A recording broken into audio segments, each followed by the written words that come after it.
ಹೇಳಲೇಬೇಕಿತ್ತು ನಾನು. ಧನ್ಯವಾದಗಳು ಶರಣು ಸರ್ ಫಾರ್ ದಿಸ್ ಆನರ್. ನಿಜ ಹೇಳ್ತೀನಿ, ನನಗೆ ಲಾಸ್ಟ್ ಮಂತ್ ಡಾಕ್ಟರೇಟ್ ಬಂತು. ಆ್ಯಂಡ್ ನಾನು ಇನ್ನೂವರೆಗೂ ಸೆಲೆಬ್ರೇಟ್ ಮಾಡಿಲ್ಲ. ಆ್ಯಕ್ಚುಲಿ ಫ್ರೆಂಡ್ಸ್ ಜೊತೆ ಆಗಿರಲಿ, ಫ್ಯಾಮಿಲಿ ಜೊತೆ ಆಗಲಿ, ಎಲ್ಲೂ ಸೆಲೆಬ್ರೇಟ್ ಮಾಡಿಲ್ಲ. ಅದು ಖುಷಿ ನಾನು ಎಕ್ಸ್ಪ್ರೆಸ್ ಮಾಡಿಲ್ಲ. This is the first time ನನಗೆ ಇನ್ನೊಬ್ಬರು ಸೆಲೆಬ್ರೇಟ್ ಮಾಡ್ತಿರೋದು. ಆಮೇಲೆ ನಾನು ಇದ್ರ ಬಗ್ಗೆ ಹೇಳಲೇಬೇಕು. ಆ್ಯಕ್ಚುಲಿ ನಾನು PhD ಮಾಡಿದಾಗ it was not a very easy journey. Easy ಅಲ್ಲ, ನಿಮಗೆ ಗೊತ್ತು ಸರ್. ನಾನು ಸ್ಟಾರ್ಟ್ ಮಾಡಬೇಕಾದ್ರೆ ಶರಣು ಸರ್ ಜೊತೆ ಶೇರ್ ಮಾಡ್ಕೊಂಡಿದ್ದೆ. ಅವ್ರ ಅಕಾಡೆಮಿಕ್ ಜರ್ನಿ ಬಗ್ಗೆನೂ ನನಗೆ ಹೇಳಿದರು ಆ್ಯಂಡ್ ತುಂಬ ಸಪೋರ್ಟ್ ಮಾಡಿದರು. ಆ್ಯಂಡ್ ಈ ಜರ್ನಿ ನಾನು ಹೋಗಬೇಕಾದ್ರೆ ಒಂದು 5-6 ವರ್ಷದ ಜರ್ನಿ ಇತ್ತು. ಬಟ್ ಅದ್ರ ಹಿಂದಿನ 10 ವರ್ಷದ ಹಿಂದೆ ನಾನು ಮಾಡಬೇಕು ಅಂತ ಇತ್ತು. ಬಟ್ ಫಿಸಿಕಲಿ ಒಂದು 5-6 ಇಯರ್ಸ್ ಆಯಿತು. ಆ ಜರ್ನಿಯಲ್ಲಿ it was a big struggle. ಸಾಕಷ್ಟು ಸಲ ಇದು ನನಗೆ ಬೇಕಾ, ಮಾಡಬೇಕಾ, ಬಿಟ್ಬೇಡ ಅಂತಲೂ ಅನಿಸಿದೆ ನಿಜವಾಗ್ಲೂ.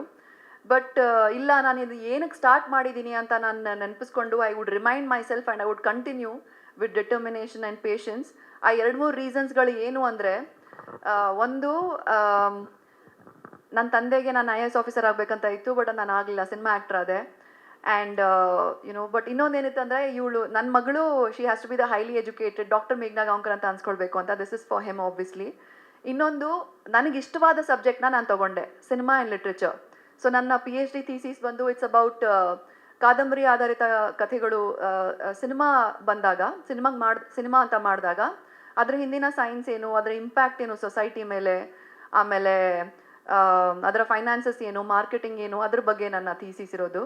ಸೊ ನಾನು ಈ ರಿಸರ್ಚ್ ಮಾಡ್ತಾ ನನಗೆ ಎಷ್ಟು ಖುಷಿ, ಎಷ್ಟು ಹೆಮ್ಮೆ ಆಯಿತು ನಮ್ಮ ಸಿನಿಮಾ ಇಂಡಸ್ಟ್ರಿ ಬಗ್ಗೆ. ಶ್ಯಾಮ್ ಸರ್ ಹೇಳ್ದಂಗೆ ಇದು ಒಂದು ಆರ್ಟ್ ಅಲ್ಲ. Chandanavana critics awards, film critics awards logo ಇದ್ದ ಹಾಗೆ ನಮ್ಮ cinema industry rightly chosen by them. ನಮ್ಮ cinema industry is a culmination of so many art forms ಅಲ್ವಾ.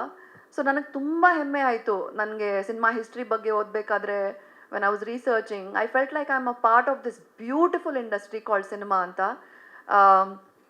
ಅದೊಂದು. ಇನ್ನೊಂದೇನೆಂದರೆ ರೀಸನ್ನು, ನಂಗೆ ತುಂಬ ಬೇಜಾರು ಆ್ಯಂಡ್ ತುಂಬ ಕೋಪ ಬರೋದು ಏನು ಅಂದರೆ, ಹೀರೋಯಿನ್ಸು ಅಂದಾಗ ಬರೀ ಗ್ಲ್ಯಾಮರು ಅಥವಾ ನೋಡ್ಲಿಕ್ಕೆ ಚೆನ್ನಾಗಿದ್ದಾರೆ, ದೇ ನಾಟ್ ವೆರಿ ಇಂಟೆಲಿಜೆಂಟ್, ಹಾಗೆ ಹಿಂಗೆ ಅಂತ ಒಂದು ಅಸಂಪ್ಷನ್ ಇದೆ ಅಲ್ಲಿ ಇಲ್ಲಿ ಎಲ್ಲ ಕಡೆ ಅಲ್ಲ. ಬಟ್ ನನಗೇನೆಂದರೆ ಪ್ರೂವ್ ಮಾಡ್ಕೊಳ್ಬೇಕಾಗಿತ್ತು that actresses are highly educated. ನಮ್ಮಲ್ಲೂ ಇದೆ, we are intelligent human beings, intellectual creatures ಅಂತ ನಾನು ಪ್ರೂವ್ ಮಾಡಬೇಕಾಗಿತ್ತು.